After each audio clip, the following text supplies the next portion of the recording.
It's been 30 years for Maruti in India, and what have they been well known for? Small cars. MPVs? Well, you've got the Omni, you've got the Versa, but they're not international standard MPVs. They're not the Innova, they're not the Xylo. So this, the new Ertiga, is their first serious MPV. Why do you think they're going MPV? Well, market is shifting. They want bigger cars, they want something that's more comfortable. And this, the Ertiga, promises to be that. But is it? Let's go and find out for ourselves. The Ertiga is designed by the same team that has designed the Ritz, and the links are obvious, especially here from the front end. But once you move to the profile, you realize it's a much longer car. How long? As long as the Toyota Etios. Toyota Etios. Am I saying Toyota Etios? Yeah, I mean that. That means Maruti have done a job of packaging 7 people in a car that's as long as an Etios. Now, have they succeeded at it? We'll need to go in and find out for ourselves. The interiors are a familiar place because the dashboard has been borrowed from the Swift and the Swift Desire. The quality of materials, the overall build quality is good enough for this car. In this, the Z version, the ZDI in this case, you get a fully loaded stereo system with stereo controls on the steering wheel, a multi-trip meter, and general nice use of colors and textures. Some of you may miss the automatic climate control, but that's okay. On the whole, it's loaded enough for most practical purposes. In the second row, you get 4 vents for the air conditioning, and the seats themselves, the second and the third row, can be flipped ahead. So if you flip them over and you decide to shift your house, you can do that. But as Anish would tell you in not so many words, that it's not enough. So he'd have to probably do 3 trips to do that, because 2 of those trips would be carrying his camera equipment. If it were Kyle, he'd need 18 trips because he's got 18 motorcycles. 35.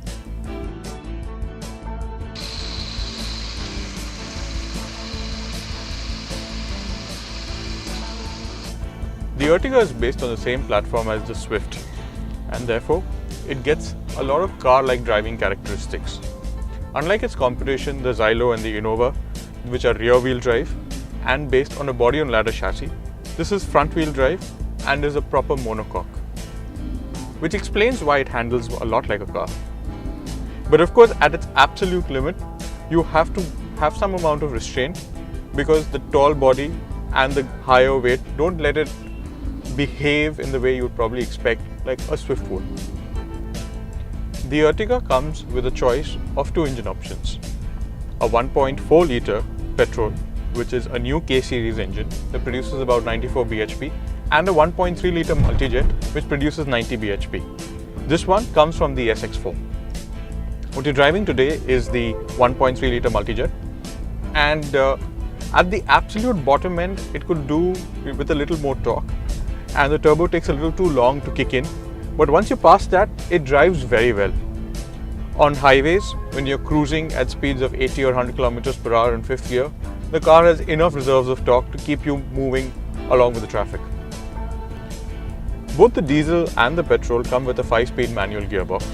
There is still no choice of an automatic option in this segment. The gearbox is very slick and it shifts very well. And if you're familiar with it, it's only because it comes once again from the Swift and the Desire family. Because of its tight dimensions, it's actually quite easy to park. Unlike the Xylo or the Innova, where you need a lot more space to park and the 3-point turns are much larger, this one, because of its shorter wheelbase and the fact that it is much shorter in length, it's easier to park, it's easier to maneuver in the city. And that's something that is a clincher for the car, especially when using it in the city, which most people will tend to do with a car like this. So what have we learnt about the Ertiga today? For one, it's the most practical MPV out there.